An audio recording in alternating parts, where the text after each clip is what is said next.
Chav Zayin Adar. Le jour de Chav Zayin Adar Aleph, c'est une grande date. L'année Tav Shin Nun Bet, puis de nouveau en Tav Shin Nun Dalet, le même jour. Hachem a retiré, que Dieu nous en préserve, au peuple juif la chance d'entendre le rabbi de manière physique et matérielle.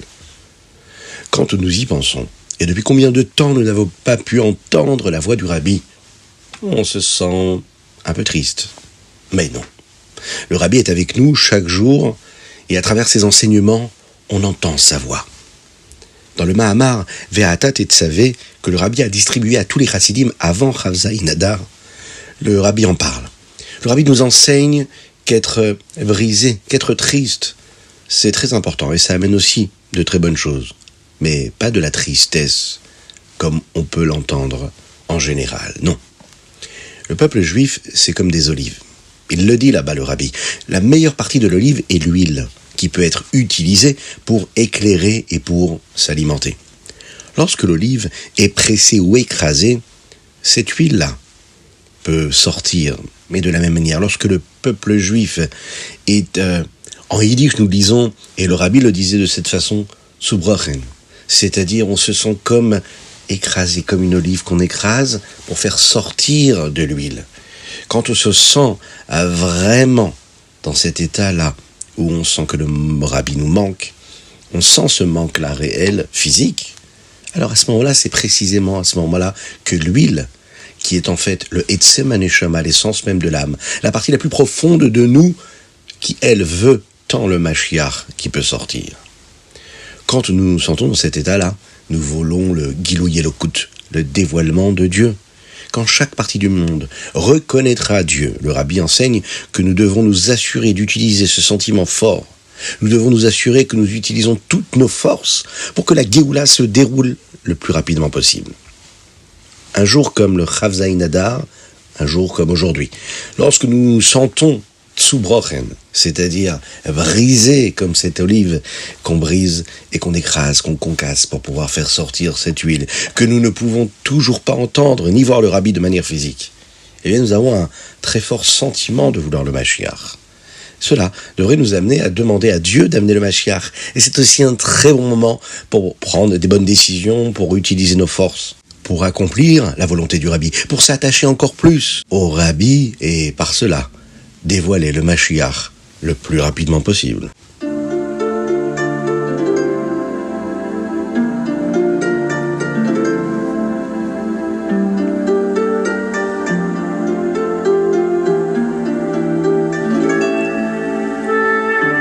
Boker Tov Lekula, bonjour à toutes et à tous, infiniment heureux de vous retrouver pour partager avec vous le Chitat du jour. Aujourd'hui nous sommes Chav Zayin Adar Aleph 5784 et nous étudions le Chitat du jeudi de la Parashat Vayakel. On a compris comment les bénis Israël ont pu construire les murs, le Haron, le Shulchan pour le Mishkan. Les murs du Mishkan étaient constitués de krashim. Les krashim, ce sont de hautes poutres minces. Le Mishkan mesurait 20 krashim de long et 8 krashim de large. Le bas de chacun de ces krashim, de ces poutres-là, avait 2 morceaux qui dépassaient, comme un bouchon. Chacun de ces krashim était branché quelque part à 2 adanim en argent.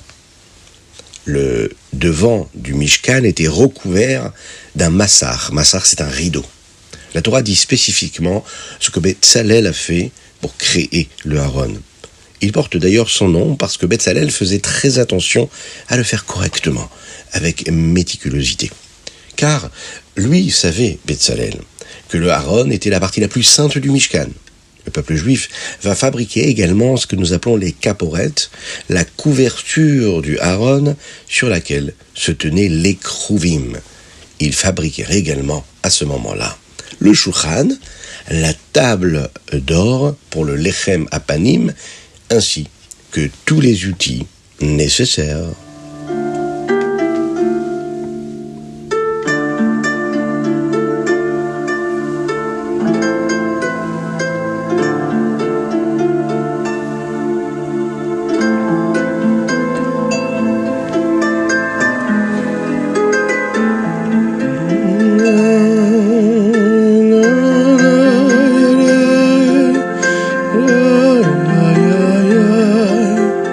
Teilim, aujourd'hui nous sommes le Chav Zayin Adar et nous lisons du Teilim 120 au 134. Et dans ces Télim-là, nous avons les 15 Shir HaMa'alot.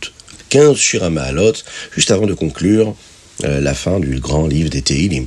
Chaque chapitre des Télim d'aujourd'hui commence par les mots Shir HaMa'alot ou Shir la Ma'alot avec un lamed.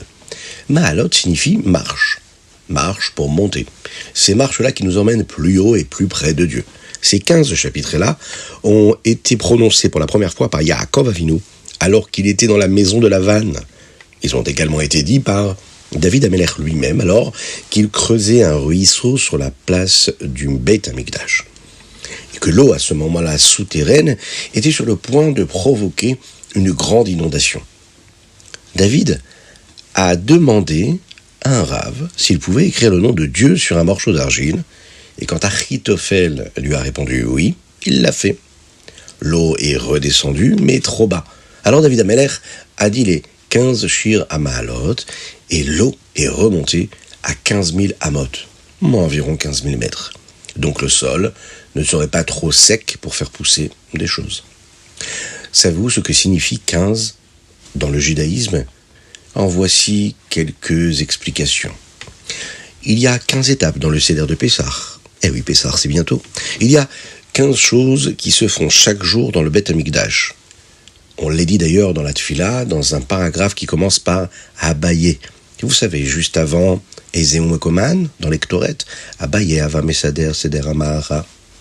Il y a également 15 marches pour accéder au Beit Hamikdash. Il y a également 15 années où tous les Avot vivaient en même temps, Avraham, Yitzhak et Yaakov.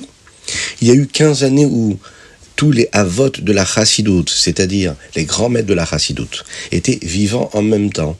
Le Baal Shem Tov, le Maguide de Mezrich et le Admor HaZaken, le Rabbi Shneur Zalman de Liadi, le fondateur de la Chassidoute Rabat. Voilà ce qu'on pouvait dire sur le Télim aujourd'hui.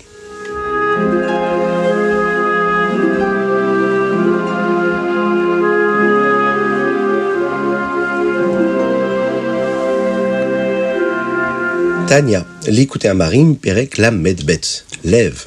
Le Tania d'aujourd'hui concerne la mission que le Rabbi nous a donnée à tous. Être Mekarev, un juif, c'est-à-dire rapprocher un autre juif de la Torah et à avoir de l'amour pour son prochain, à avoir la Ahavat Israël pour chaque juif. Dans la première moitié du Perek la Medbet, nous avons appris comment accomplir la mitzvah de la Ahavat Israël en réalisant que l'essentiel c'est l'âme.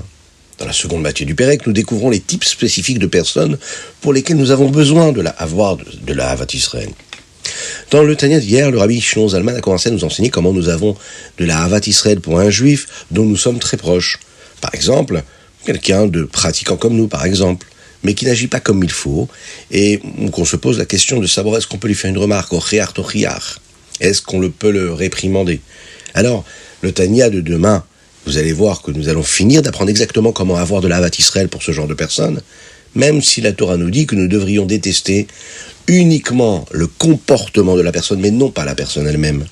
Réussir à distinguer le mal qui est en lui, est-ce qu'il est vraiment ? C'est comme ce que nous sommes nous-mêmes, à savoir, plus profondément de nous-mêmes, nous sommes bons, nous sommes une âme, mais parfois le Yetzer Hara prend le dessus, malheureusement. Aujourd'hui, le Rabbi Shneur Zalman nous parle d'un autre type de juif, soit quelqu'un avec qui nous ne sommes pas assez proches pour faire la mitzvah de Ocheach Tochiach, c'est-à-dire qui n'est pas assez proche de nous pour qu'on puisse se permettre de lui faire une remarque. Ici, il y a une mitzvah spéciale d'Ahavat Israël. Même une personne qui est très éloignée de la Torah de Dieu et qui ne servent pas Dieu comme il faut, qu'ils servent Dieu de leur façon, ils ont une neshama comme chacun d'entre nous, chacun du peuple juif.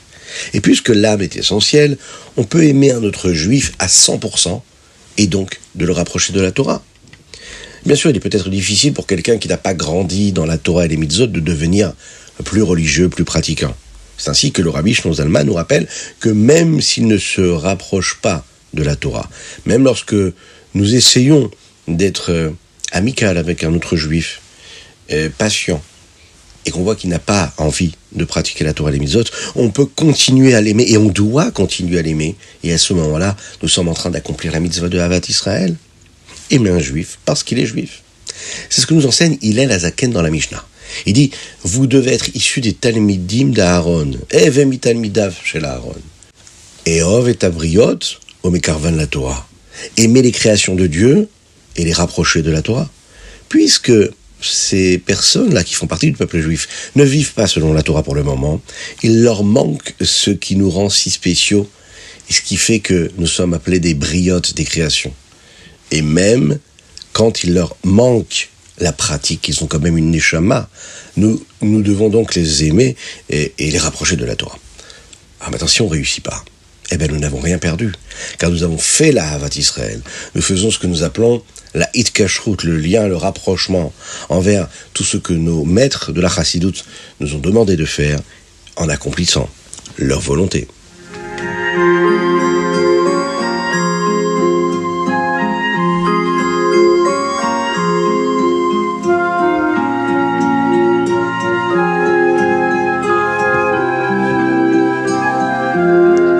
Yom Yom, lorsqu'une personne fait un cheshbon nefesh, un bilan, en réfléchissant à la situation actuelle et aux moyens de s'améliorer, même parfois elle n'est pas vraie avec elle-même.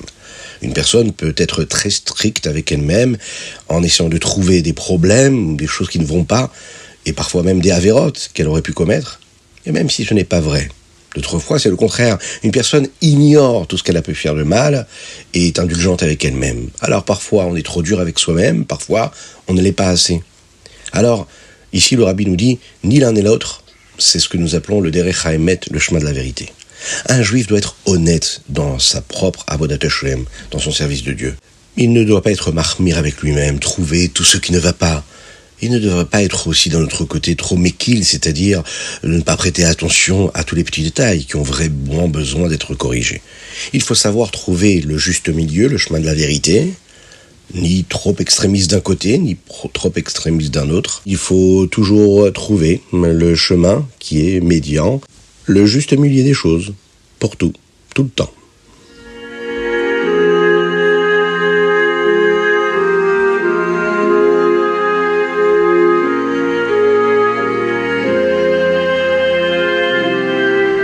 Rambam Ilchot Sanhedrin. Nous sommes dans le Perek Ravbet.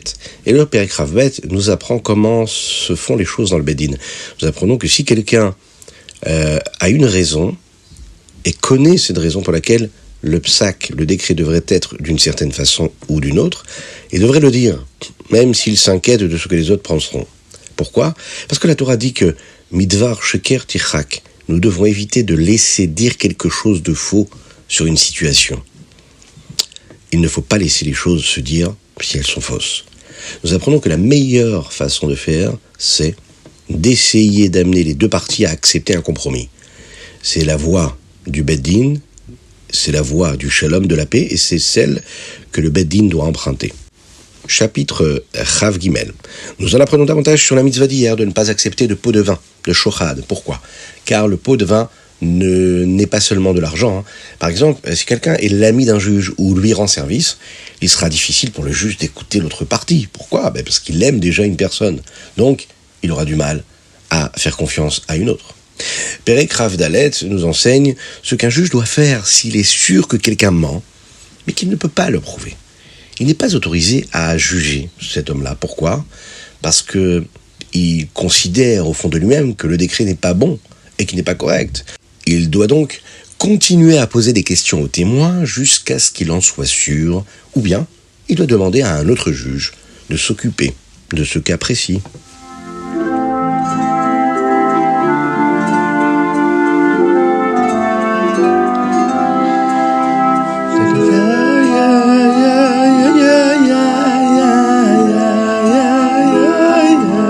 C'était le Chita du jour, j'espère que vous avez passé un bon moment. N'hésitez pas à le partager avec vos amis, c'est la volonté du Rabbi. En ce jour de Chav Zayin Adar, on doit prendre des forces pour s'attacher encore plus au Rabbi. Et le Rabbi l'a dit des centaines, des milliers de fois qu'il fallait étudier le Chita du jour. Vous avez l'occasion de l'étudier, de l'écouter tous les jours, abonnez-vous. Vous pouvez le partager avec vos amis, vous les aider à se rapprocher du Rabbi. Et par cela à faire venir Mashiach Tzidkenu. Tout de suite, maintenant. Que Dieu vous bénisse, qu'il vous protège, qu'il inonde votre existence de bonté, de grâce et de miséricorde. Qu'Akadosh Baruch Hu bénisse tous ceux qui ont besoin d'être guéris. Qu'Akadosh Baruch Hu donne de la force à tous ceux qui en ont besoin. Qu'Akadosh Baruch Hu éclaire l'esprit de chacun afin qu'il puisse trouver la bonne route, le bon chemin. Qu'Akadosh Baruch Hu fasse que tout puisse réussir en ce mois de Hadar, pour tous ceux qui entreprennent, tous ceux qu'ils entreprennent, pour se rapprocher encore plus de Dieu, pour dévoiler Dieu ici-bas sur terre avec plus de force. Qu'Akadosh Baruch Hu protège nos soldats en Eretz Israël et dans le monde entier, qu'il protège le Ham Israël, qu'il libère nos otages le plus rapidement. Et n'oubliez pas de mettre une petite pièce dans la Tzedeka, car par cela, Mashiach arrivera.